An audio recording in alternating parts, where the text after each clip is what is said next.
학우 여러분 안녕하십니까? 주니어 영어 코칭 지도사 과정 여러분들과 앞으로 함께하게 될 이금란입니다. 만나 뵙게 돼서 반갑습니다. 자, 오늘은 그 첫 번째 시간으로요. 여러분들이 주니어 영어 코칭 지도사에 대한 전반적인 과정을 간략하게 설명드린 이후에 그 다음에 이제 1강 학습자의 이해와 관련된 내용으로 함께 수업을 진행해 보도록 하겠습니다. 제가 이 수업을 준비하면서 대상자가 누구인지 제가 좀 많이 생각을 해봤어요.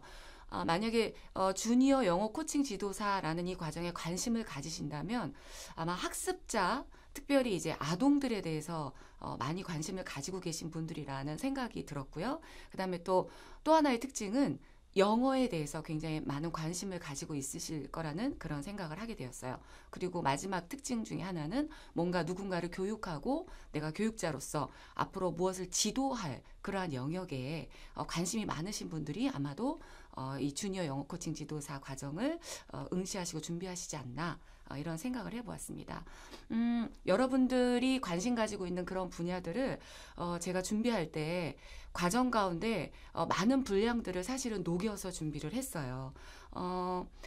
일반적으로 이 그 주니어 영어 코칭 지도사 안에서 담고 있는 이 내용이 그러니까 대학이나 아니면 어떤 그 과정 가운데 보통 한 학기 분량 정도의 내용을 한 두 학기, 그러니까 한 학기와 한 학기를 합친, 그러니까 거의 1년의 과정을 사실 이 20강 안에 녹이느냐고 굉장히 애를 먹었어요. 그래서 여러분들이 이 과정을 수강을 하셔서 잘 드러내시면 대학에서 한 1년 정도의 과정을 단시간 내에 한 20강 내에 그래도 잘 녹여진 그런 것들을 여러분들이 아마 습득을 하실 수 있는 그런 그 과정이라고 제가 확신을 합니다. 그래서 처음부터 빠지지 않고 지속적으로 잘 들어주시기를 부탁드리고요. 그 다음에 기존의 영어 학습 코칭이나 아니면은 영어 지도사 과정하고는 좀 많이 다를 거예요. 왜냐하면 단순한 어떤 팁을 여러분들한테 전달하는 게 아니라 여러분들이 현장에 나가서 정말 교육자로서 어떤 마인드를 가지셔야 되고 무엇을 알아야 되고 특별히 영어를 지도하실 때 필요한 부분을 압축해서 넣느냐고 굉장히 노력하고 심혈을 기울인 그런 과정입니다. 그래서 부지런히 따라와 주시기를 당부드리면서 오늘 그 첫 번째 시간이에요. 그래서 1강부터 20강까지 어떻게 구성되어 있는지 간략하게 소개를 드리도록 하겠습니다. 그래서 1강부터 4강까지는 주로 그 학습자에 대한 이해, 그다음에 교사의 역량, 교육 과정은 어떻게 구성되어지는지 이런 전체적인 내용들을 아마 살펴볼 것 같아요. 그리고 5강부터 한 12강 정도까지는 여러분들이 아무래도 영어를 지도하시게 되잖아요. 그러다 보니까 영어의 네 가지 영역, 읽기, 쓰기, 듣기, 말하기, 내지는 저희가 이제 대상자가 주로 아동이고 주니어이기 때문에 파닉스라든지 아니면 문화, 내지는 뭐 문법 지도, 이런 어휘나 이런 아주 기본이 되는 어떤 영어와 관련된 그런 지도 방법, 이런 것들을 아마 다루게 될 것 같아요. 그리고 그 다음 과정부터 저희가 한 19강 정도까지 교수법이 여러분들이 필드에 나가셔서 영어를 지도하시면 교수법이 굉장히 중요하잖아요. 그래서 어떻게 전달해야 할지, 어떻게 학생들에게 영어라는 그 어떤 그 언어를 전달할지에 대한 내용들이 그렇게 구성이 되어 있고요. 맨 마지막 강 20강에서는 여러분들이 실질적으로 이제 나가게 되면 현장에서 제일 먼저 접하게 될 어떤 학습 계획서 같은 그런 내용들과 취업과 관련된 부분을 간략하게 다루고 이 과정이 마무리가 되도록 그렇게 구성이 되어 있어요. 자, 오늘은 그 첫 번째 시간으로요. 그러니까 언어 학습을 저희가 가르치는 즉 언어 학습 교수를 위해서 우리가 학습자를 정확하게 어떻게 이해해야 할지 그런 부분들을 함께 살펴보도록 하겠습니다. 자, 첫 번째 시간입니다. 영어, 그러니까 저희가 이제 지금부터 용어를 정리할 텐데요. 주로 우리가 대상자가 성인 학습자가 아니죠. 초등학년기 학생들이나 내지는 주니어 학습자예요. 그러니까 주니어라는 어떤 그 학습 대상자의 대상을 어떻게 저희가 이제 딱 끊어서 몇 세부터 뭐 이렇게 하기에는 좀 다소 주니어라는 말이 너무 포괄적이고 좀 광범위한 부분이 있어요. 그래서 주로 초등학생들의 학령기 그리고 그 언어를 가장 많이 그 저희들이 가르치고 또 학생들이 그것을 가장 많이 발달할 수 있는 그 시기. 그래서 주로 대상은 아마 초등 쪽이 될 것 같고요. 그런 학습자들, 즉 어린 학생들, 어린이라고 해야 되거나 혹은 아동 내지는 초등 영어 이런 수준의 주니어 학습자들을 위한 그런 과정이라고 보시면 될 것 같아요. 그래서 저희가 이 과정은 성인들에게 영어를 가르치는 과정이 아니고 혹은 나이가 있는 연령층 내지는 뭐 대학을 졸업한 뭐 대학생 뭐 이런 성인층이 아닌 아동들, 주니어 이렇게 딱 포커스를 맞춰서 학습자를 이해하는 게 필요해요. 그래서 오늘은 첫 번째 시간으로 학습자의 특성을 바르게 이해하기 위한 그런 과정으로 여러분들과 함께하게 될 겁니다. 자, 영어를 가르치는 특별히 그 세 가지 주요한 요소들이 있어요. 자, 영어를 가르칠 때 저희가 교실 상황을 한번 생각해 볼게요. 우선 배우는 사람이 있겠죠. 학습자가 될 거예요. 그리고 가르치는 사람이 있습니다. 그리고 무엇을 가르치거나 우리가 전달하죠? 예, 맞습니다. 영어라는 어떤 컨텐츠가 있게 되죠. 그래서 저희가 학습을 지도할 때 교사, 학생, 그리고 영어라는 이러한 세 가지 주요한 핵심 요소를 가지고 저희가 학습을 지도하게 되겠죠. 그중에서 오늘은 첫 번째 시간으로요. 가르칠 대상자, 수업을 듣는 학생에 대한 그 특성들을 이해하는 것에 저희가 주로 포커스를 맞춰서 한번 수업을 진행해 보도록 할게요. 자, 저희가 이 세 가지, 그러니까 영어만 잘한다고 해서 좋은 교사가 되는 게 아니고요. 아무리 훌륭한 그 교육을 받았다고 해서 훌륭한 교사가 되는 게 아닙니다. 왜냐하면 우리가 그러니까 굉장히 양질의 교육을 받았고 영어를 굉장히 잘하는 교수자가 있다고 할지라도 학습자의 수준을 제대로 이해하지 못하면 그 수업은 바람직한 수업이라고 할 수 없어요. 그러니까 즉 학습자의 특성을 제대로 맞게 이해하고 그 학습자의 특성에 맞게 영어라는 어떤 컨텐츠를 가지고 교수자가 전달을 해야 된다는 거죠.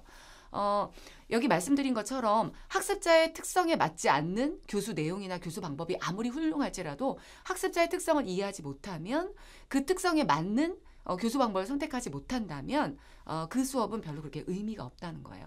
그래서 주 대상인 어린 아동들의 인지적인 특성이나 정의적인 특성 혹은 신체적 특성을 잘 관찰해서 그 특성에 맞게 학습의 특성에 맞게 우리가 지도를 해야 된다는 거죠. 오늘의 주 핵심 내용입니다.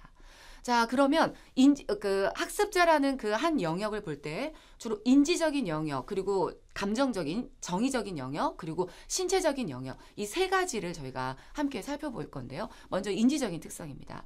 자, 인지적인 특성은요. 학습자가 인지 발달을 하는 그 단계들이 있어요. 즉 아동들을 저희가 한번 살펴볼게요. 영유아기 때 인지 발달 수준이 다르고요. 그 다음에 초등학년기 학생들의 인지 발달 수준이 다릅니다. 또한 중고등학생들의 연령, 즉 그 사춘기를 지나는 그런 학습자의 인지 발달 수준이 굉장히 다르죠.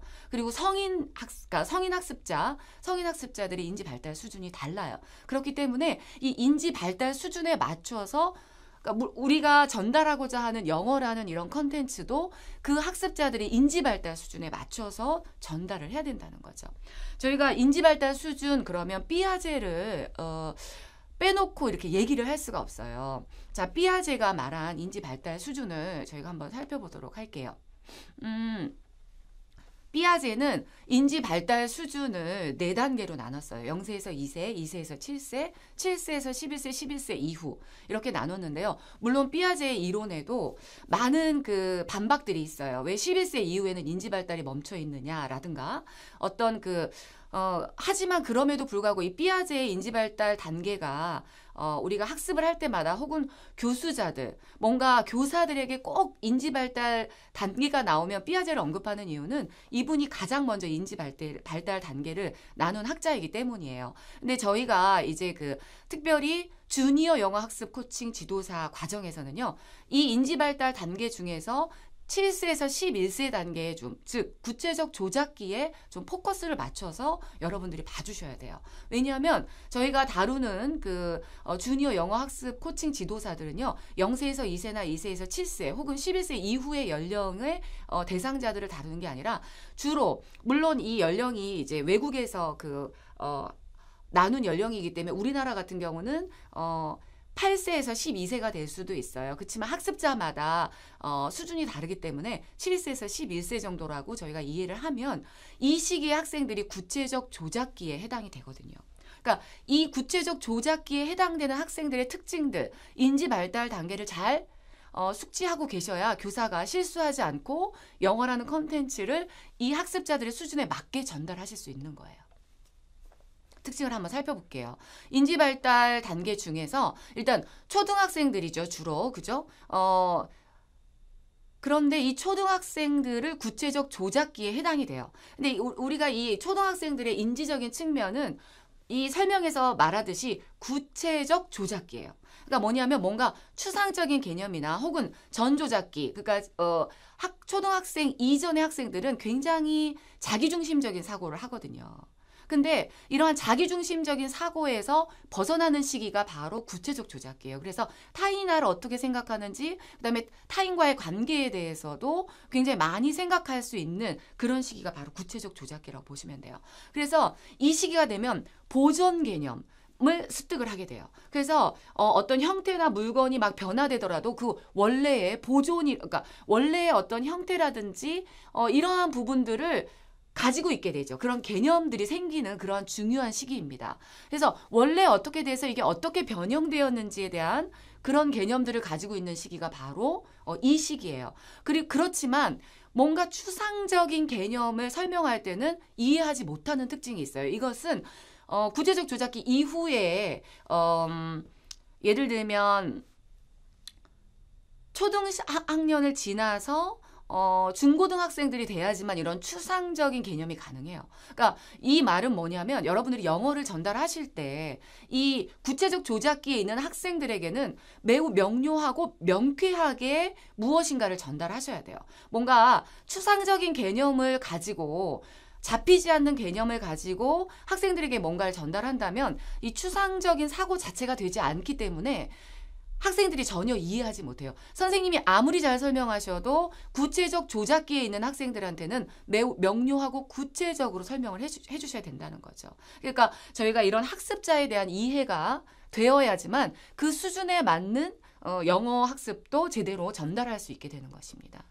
자, 그러면 구체적 조작기에 있는 학생들은요, 이런 현실에 존재하는 상황은 굉장히 잘 이해하지만 이 현실 상황에서 벗어난 추상적인 개념이나 문제나 뭐 이런 과제 같은 것들이 주어지면 어떻게 해야 될지 전혀 몰라요. 그렇기 때문에 선생님들이 예를 들어서 숙제를 내준다거나 아니면 뭐 영어 읽기라든지 영어 쓰기라든지 어떤 과제를 제시하실 때도 구체적으로 제시를 하셔야 돼요. 자, 여러분들이 이거 다 알 때까지 해갖고 오세요. 이런 식으로 하면 학생들을 전혀 이해하지 못해요. 이 시기 학생들은. 구체적으로 뭐 5번을 노트에 써 오세요. 내지는 5번을 듣기 학습을 해가지고 오세요. 이런 식으로 여러분들이 굉장히 명료하고 구체적으로 지시를 내려줘야 학생들이 학습을 습득할 수 있는 거예요. 그러니까 무슨 말씀인지 아시겠죠? 그래서 여러분들이 주니어 영어 학습 코칭을 하실 때는 이 시기에 학습자를 명료하게 이해하고 계셔야 돼요. 제가 학교 현장에서 여러 선생님들, 그러니까 실력 있는 선생님들 많이 봬요. 근데 그분들이 학생들을 지도하는데 굉장히 어려워하세요. 그리고 본인은 실력을 굉장히 많이 가지고 있는데 그것을 학생들한테 전달할 때 너무 어려워하시고 힘들어하세요. 본인의 영어 실력이 있다고 해서 좋은 교사가 되는 건 아니거든요. 왜냐하면 그 본인이 가지고 있는 영어라는 어떤 컨텐츠를 학습자들에게 잘 전달할 수 있어야 훌륭한 교사잖아요. 근데 본인의 영어 실력은 훌륭하지만 그것을 학습자를 이해하는 것을 기본으로 해서 전달이 가능한데 선생님은 추상적인 사고가 가능한 성인 학습자예요. 하지만 학생들은 구체적 조작기를 지나고 있는 어떻게 보면은 추상적 사고가 안 되는 학습자들을 선생님은 추상적인 사고를 가지고 구체적 조작기에 있는 학생들을 가르치니까 선생님의 실력이 아무리 훌륭하다고 할지라도 학습자들은 전혀 이해를 못하는 그런 경우. 그래서 선생님들이 저는 교사가 직업에 맞지 않는 것 같아요. 저는 교사가 너무 힘들어요. 이렇게 힘든 줄 몰랐어요. 이런 얘기들을 제가 현장에서 많이 하시는 선생님들을 만나게 되거든요. 이건 어떤 문제냐면 학습자를 제대로 이해하지 못했기 때문이에요. 그래서 훌륭한 교사라면 학습자를 제대로 이해하고 학습자의 눈높이에 맞춰서 그 눈높이에 맞춰서 수업을 진행하실 수 있어야 되거든요. 자, understand라는 말이 있어요. 그러니까 understand 이해하단 말이잖아요. under이라는 말은 밑으로 내려가는 거예요. 아래, stand 서는 거예요. 그러니까 아래 내려가서 그 수준에 맞게 서서 바라볼 때 학습자들을 이해할 수 있는 거예요. 이해할 수 있는 거죠. understand 할 수 있는 거죠. 그래서 교사는 추상적인 사고가 가능한데 학습자들은 구체적 조작기를 지나는 그런 학습자들을 여러분들이 앞으로 이제 굉장히 많이 지도하시게 될 거예요. 그러면 어떻게 되냐면 내가 성인 학습자로서의 그러니까 성인 학습자의 추상적 사고가 가능한 상태에서 왜 아이들이 이걸 이해 못하지? 이렇게 생각하시면 안 되고요. 구체적 조작기에 있는 어린아이들이 현실 상황에서 구체적으로 뭔가를 주었을 때만 이해한다는 것을 인지하신 상태에서 뭔가 내가 추상적인 과제나 문제를 학생들한테 던져주면 안 된다는 걸 알고 계셔야 하는 거죠.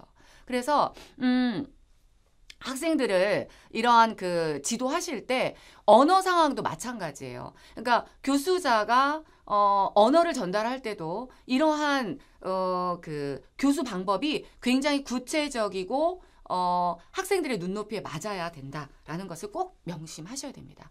자, 그래서 학생들의 인지적인 특성 아시겠죠? 자, 인지적인 특성이 이런 특성을 가지고 있어요. 이 시기에 학생들은 구체적 조작기, 즉 무엇인가를 매우 구체적으로 우리가 설명해 주지 않으면 잘 이해를 못하는 그러한 학습자의 특성을 이해하셔야 되고요. 그다음에 이제 이 구체적 조작기, 즉 저희가 다루게 될 주니어 학습자들은 집중 주기가 굉장히 성인에 비해서 짧아요. 그러니까 집중할 수 있는 그 attention part 이게 너무 작아요. 그러니까 짧아요. 그러니까 학습자들이 굉장히 성인 학습자들은 집중을 할 수 있는 시간이 길지만 이 구체적 조작기를 지나고 있는 주니어 학습자들은 어때요? 이 학습 집중을 할 수 있는 시기가 굉장히 짧기 때문에 어떻게 해야 돼요? 이걸 빠르게 전환해 줘야 되겠죠. 이 집중 주기가 길어지면 길어질수록 어떻게 됩니까? 학생들은 산만한 학생이 돼요. 아무리 좋은 내용을 가지고 선생님이 많은 준비를 하셔서 수업에 임하신다고 해도 학생들의 집중 주기를 고려하지 않으시면 좋은 수업이 될 수 없어요. 그래서 학생들이 집중할 수 있는 주기가 굉장히 짧다라는 것을 인지하셔야 됩니다. 그래서 교육과정에 있을 때 학생들 같은 경우 이 집중 주기가 길어지게 되면 학습 동기가 저하돼요. 그러니까 빠르게 집중 주기를 전환해 주셔야 학생들의 학습 동기를 높일 수 있죠. 그래야 학생들이 딴짓을 하지 않고 선생님의 수업을 잘 따라갈 수 있게 된다는 거예요.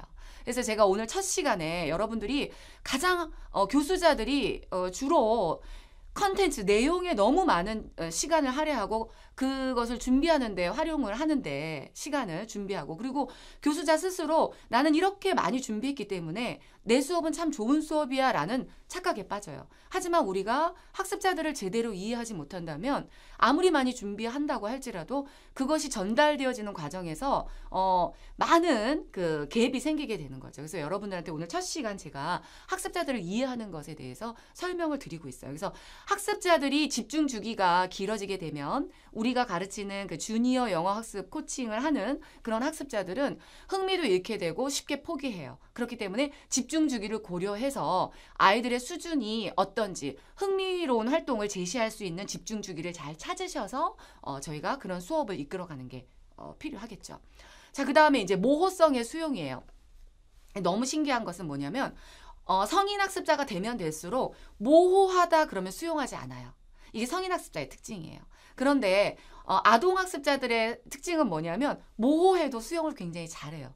그러니까 논리적인 사고나 추상적인 사고가 완성이 되지 않은 시기이기 때문에 모호해도 괜찮아요. 즉 영어가 이해되지 않아도 쑥쑥 그냥 습득하죠. 그래서 왜 그런 이야기를 하잖아요. 아동들은 스펀지처럼 뭔가를 쫙 빨아들인다. 그러니까 우리가 뭔가를 제시하면 거기에 대해서 왜 그래요? 내지는 그건 왜 우리 모국어와 왜 다르죠? 뭐 이런 사고에 대한 어떤 그런 깊이 있는 그런 어떤 성인 학습자들과 다른 사고가 이루어지는 거죠. 그러다 보니까 모호성을 굉장히 빠르게 수용하기 때문에 굳이 논리적인 어떤 설명을 할 필요가 없어요. 그러니까 굉장히 관용적이죠. 아동학습자들은. 그래서 논리적인 어떤 그 과정 없이도 쭉쭉 빨아들이기 때문에 모호성을 수용하는 그 정도가 굉장히 높다. 이렇게 생각하시면 돼요. 그래서 외부 그리고 충동성이에요. 충동성도 너무 강해요. 왜냐하면 문제 해결을 하거나 이렇게 할 때 성인 학습자들은 굉장히 논리적으로 접근하거든요. 그리고 굉장히 심사숙고합니다.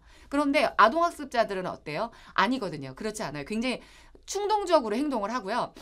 그렇기 때문에 숙고하는 아주 숙고형의 어떤 그러한 학습자들에게는 문법적인 설명이나 논리적인 설명을 통해서 학습을 진행할 수 있도록 유도하는 것이 굉장히 효과적이에요. 반면에 이런 충동성이 강한 아동들을 지도할 때는 여러분들이 논리적으로 아무리 설명해도 잘 개념이 이해되지 않고 받아들일 때 그게 중요한 게 아니거든요. 그러다 보니까 그냥 충동성이 있고 모호성이 있는 아동들에게는 그냥 영어를 그냥 직접 영어로 그냥 가르치면 쭉 하고 빨아들이는 거죠. 그래서 이런 특성들을 알고 계시면 돼요. 그래서 굳이 선생님이 잘 설명하실 것이 아니라 그냥 툭툭 던져주시면 학생들은 어때요? 축축 빨아들이는 거죠. 그래서 이런 충동적인 특성을 가지고 있고요. 그렇기 때문에 뭔가 오류를 두려워하지 않아요. 그러니까 성인 학습자들 같은 경우 굉장히 오류를 범하면 즉 제2 언어이기 때문에 모르기 때문에 우리가 실수를 하잖아요. 그럼 실수하는 것에 대해서 굉장히 부끄러워하거든요. 내가 영어를 틀렸다. 내가 옳지 않은 영어를 썼다. 문법적으로 오류를 범했다. 뭐 이런 거에 대해서 굉장히 성인 학습자들은 신경을 쓰는 반면에 아동 학습자들은 전혀 그렇지 않아요. 충동적이기 때문에 뭐 틀리면 어때? 그러니까 이런 학습자들은 어때요? 그러니까 학생들 이 시기에 학생들이 그냥 막 충동적으로 언어를 막 사용하는 이 시기에 많은 양의 어떤 그런 언어를 막 던져주면 이 유창성이 굉장히 많이 발달할 수 있겠죠. 왜냐하면 성인 학습자들 같은 경우는 그 충동성이 약하고 굉장히 숙고형이기 때문에 뭔가를 오류를 범하는 것에 대한 두려움을 갖는다면 이 시기의 학생들은 그렇지 않잖아요. 그렇기 때문에 유창성을 발달할 수 있는 굉장히 좋은 그런 최적의 시기라고 보시면 될 것 같아요. 자, 그 다음에 이제 정의적인 발달, 저희가 이제까지, 인지적인 발달을 살펴봤다면 정의적인 영역은 어떤 거냐면 뭔가 감정적인 그런 영역이고요. 신체적으로도 이 시기에 특징들이 있어요. 그러니까 학습자들이 가지고 있는 신체적 특징들이 있죠. 자, 그걸 한번 살펴보도록 하겠습니다. 자, 억제 심리하고 언어 자아예요. 그래서 이 언어라는 게 너무 신기한 건 뭐냐면 모국어 자아가 있어요. 그러니까 우리가 우리 안에 있는 에고라는 자아가 있죠. 그러면 이 자아 안에 랭귀지 자아가 있어요. 언어 자아가. 그리고 이 언어 자아에는 제1 그러니까 first language ego가 있고요. second language ego가 있어요. 그래서 제2 언어를 우리가 습득하게 되면 이 제2 언어 자아가 생기거든요. 근데 이런 자아가 생겨서 우리가 언어를 배울 때 모국어의 자아가 강하면 강할수록 사실은 제2 외국어에 대한 세컨드 랭귀지 에고가 약해져요. 그렇기 때문에 이 모국어와 외국어의 어떤 충돌이 굉장히 생기게 되거든요. 그래서 이 제1 언어 자아가 별로 그렇게 발달되지 않은 상태에서 제2 언어 자아가 오면 어떻게 될까요? 충동성이 막 이렇게 충돌되는 게 좀 약해지죠. 그래서 어린 학습자들이 영어를 학습하는 게 훨씬 더 성인 학습자들처럼 제1 언어자, 즉 모국어가 완성돼서 완전히 고정된 사람들보다 훨씬 쉬운 거예요. 그래서 제1 언어자, 즉 모국어 자아가 아주 완전히 고정되지 않은 상태인 아동학습자들은 이 제2 언어, 세컨드 랭귀지 에고가 발달되는, 둘 다 같이 발달되는 시기에 있기 때문에 서로 부딪히는, 즉 억제 심리나 이런 것들이 굉장히 약한 거죠. 그러다 보니까 언어를 빠르게 습득할 수 있는 가능성이 높아지는 거죠. 이제 여러분들이 학습을 지도하게 될 학생들이 주로 이런 연령대의 학생들이에요. 그래서 억제 심리하고 언어 자아가 있는데요. 자, 언어 자아가 강하면 강할수록 사실은 억제 심리가 더 높아지겠죠. 그러니까 제1 언어자, 내가 모국어를 너무 잘하면 제2 언어를 배우려고 할 때 틀릴 때 막 뭔가를 억제하고 싶은 심리가 굉장히 강해져요. 반면에 언어 그 제1 모국어 자아가 강하지 않으면 이 그 억제 심리가 약해지겠죠. 그러니까 아동학습자들이 이런 케이스인 거죠. 그래서 이 억제 심리와 언어 자아를 여러분들이 잘 이해하시는 게 필요해요. 그래서 결과적으로 어린 학습자들은 성인 학습자들에 비해서 사실 그 모국어 자아가 그렇게 강하지 않기 때문에 어떻게 보면 억제 심리가 약한 거죠. 그러니까 굳이 그렇게 많이 억제하지 않아요. 그러다 보니까 아무래도 학생들은 오류에 대한 어떤 그런 수치심도 없고 그런 것들을 굉장히 잘 수용할 수 있어요. 그러다 보니까 어떤 대화할 수 있는 내용이나 기회가 훨씬 더 많아지고 새로운 언어를 배울 때 굉장히 유리한 그런 시기인 거죠. 자, 그 다음에 이제 모험심이 강해요. 이 시기 학생들이. 그래서, 그러니까 뭐냐면, 성인 학습자들은 안정적인 것을 원하는데, 이 시기에는 굉장히 모험심이 강하기 때문에 뭔가를 막 굉장히 열심히 학습할 수 있고, 모험을 해볼 수 있는 그런 시기예요. 그렇기 때문에 사실 언어를 배우는 것도 새로운 모험이거든요. 어드벤처죠. 뭔가 새로운 것을 습득하는 거잖아요. 그래서 모험심이 강한 이 시기의 학생들에게 언어를 습득할 수 있도록 하는 게 굉장히 중요해요. 왜냐하면 모험이라는 것은 뭐예요? 많은 시행착오를 전제로 하는 거죠. 근데 성인 학습자가 되면 될수록 시행착오를 싫어하잖아요. 하지만 어린 학습자들은 모험심이 강하기 때문에 시행착오를 거치는 것에 대해서 별로 그렇게 의식하지 않아요. 그렇기 때문에 모험심이 강한 이런 학습자들을 대상으로 여러분들이 수업을 하고 계신다라는 것을 꼭 인지하셔야 합니다. 그래서 많은 모험을 할 수 있도록 해주셔야 돼요. 자, 그다음에 이제 신체적 특징인데요. 이때 학습자들은 성인 학습자들 같은 경우 수업을 하면 교수자가 여러분 여기 집중해 주세요 하면 조용히 집중을 하죠. 하지만 아동들은 어때요? 그렇지 않죠. 아동들은 그냥 앉아 있는 것 자체가 벌이에요. 벌. 그러니까 그냥 가만히 앉아 있게 수업을 해서 교수자가 아무리 멋진 설명을 한다고 해도 좋은 수업이 될 수 없어요. 이 친구들한테는 신체적으로 뭔가 액티브한 활동들을 할 수 있도록 해주는 게 중요하죠. 그래서 여러분들 나중에 한 4, 5, 6강 정도 되면 교수 학습 방법을 배우실 건데 그중에 TPR이라는 그런 교수 방법이 있어요. 이거 뭐냐면 우리가 아동들에게 뭔가 영어를 지도할 때 아동들의 신체를 사용하면서 아동들을 지도하는 학습법이에요. 이게 TPR인데요.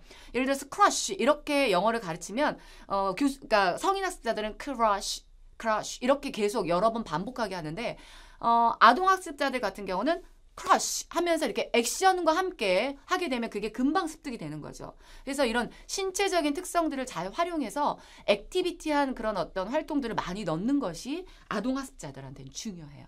자, 그래서 학습자들에 대한 그 이해가 여러분들 좀 되셨나요? 자, 이렇게 정의적인 영역, 인지적인 영역, 신체적인 영역들을 좀 많이 고려하셔서 수업을 해주시는 게 필요하고요. 자, 그러면 주니어 학습자들의 영어 특징을 보면요. 영어 습득을 할 때 이 학습자들은 간접 학습 능력이 굉장히 뛰어나요. 그러니까 언어를 그냥 간접적으로 배우는 거예요. 즉 뭐냐면 직접적으로 뭔가 막 복잡하게 막 이렇게 하는 것이 아니라 그냥 쑥쑥 배우는 이런 간접 학습 능력이 굉장히 뛰어납니다. 그래서 이런 특성을 가진 어린이들한테는 그러니까 뭔가 간접적으로 그냥 가르쳐줘도 그런 것들이 굉장히 학습자들이 수용이 빨라요. 즉 게임이나 예를 들어서 챈트 아니면 요즘에는 교육용 그런 멀티미디어 학습 자료들, 학습 매체들이 많이 나오잖아요. 그런 거를 해도 그렇게 간접 학습을 한 것이 학습자들에게 금방 전이가 되는 그런 특징이 있어요. 그래서 간접적으로 가르친다는 거, 즉 그냥 언어를 그렇게 꼭 직접적인 방법으로 학습이 아닌 방법으로도 가르쳐도 수용이 굉장히 빠른 시기가 바로 주니어 학습자들의 특징이고요. 그 다음에 이런 언어학자들이 그렇기 때문에 이 시기에 언어를 가르쳐야 된다는 그러한 내용들이 많죠. 즉, 그러니까 규칙이나 어떤 체계를 가르치고 형태나 이런 것들을 가르친다기보다는 어떻게 보면 사용을 서로 그냥 실질적으로 사용하면서 그런 것들을 가르칠 때 쑥쑥 학습하는 능력이 훨씬 더 뛰어난 시기의 학습자들이 바로 주니어 영어 학습자들의 특징입니다. 그다음에 이 시기에는 굉장히 빠르게 추측할 수 있어요. 이 추측 능력이 뛰어나요. 그러니까 여러분들이 이걸 아셔야 돼요. 추상적인 능력과 추측 능력은 달라요.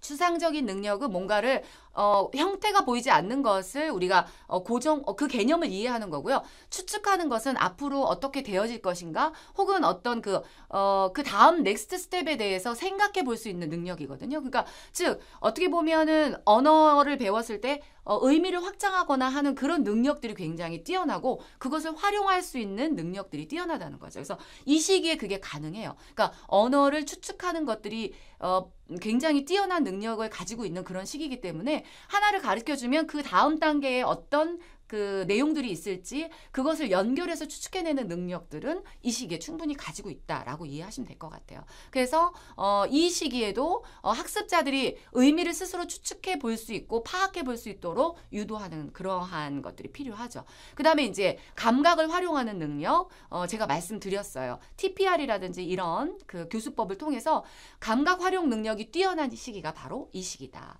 그리고 이제 모방 능력도 굉장히 뛰어나요. 이 시기에는. 그래서 학습자들이 그러니까 성인 학습자들 같은 경우는 원어민의 발음을 그대로 모방하는 게 굉장히 어렵거든요. 그러니까 제1 모국어 즉 제1 언어 때문에 이 혀도 굳었고 그리고 우리가 마더텅이라고 하죠. 그래서 이게 굳어 있기 때문에 힘든데 학습자들 이런 주니어 영어 학습자들 같은 경우는 모방 능력도 굉장히 뛰어납니다. 그래서 그대로 정확한 발음을 모방해내는 능력이 굉장히 뛰어나죠.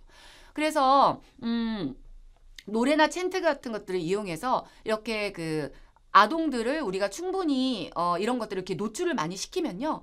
이때 쭉쭉 그대로 그 사운드 그대로 모방하는 능력들이 뛰어나요. 그래서 여러분들이 많이 노출시켜 주시면 좋을 것 같아요.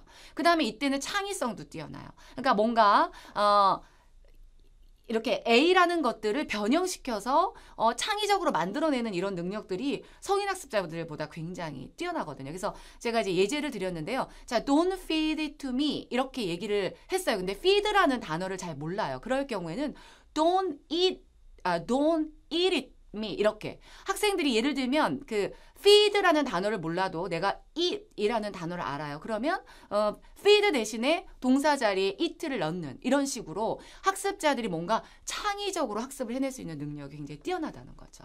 그래서 이러한 학습자들의 특징들을 여러분들이 좀 아시고 학습자들의 눈높이에 맞춰서 학습을 진행하는 것이 필요합니다. 오늘 영어 학습자들 그러니까 즉 여러분들이 만나게 될 학습자들의 특징들에 대해서 한번 살펴보았는데요. 다음 시간에는 저희가 교수자들의 역량에 대해서 한번 살펴볼 거예요. 그러니까 교수자가 어떤 역량을 가지고 있어야 할지에 대해서 좀 구체적으로 살펴보는 시간을 가질 겁니다. 여러분들 오늘 첫 시간부터 학습에 좀 긴 시간 임해 주셔서 너무 감사드리고요. 다음 시간에 찾아뵙도록 하겠습니다. 감사합니다.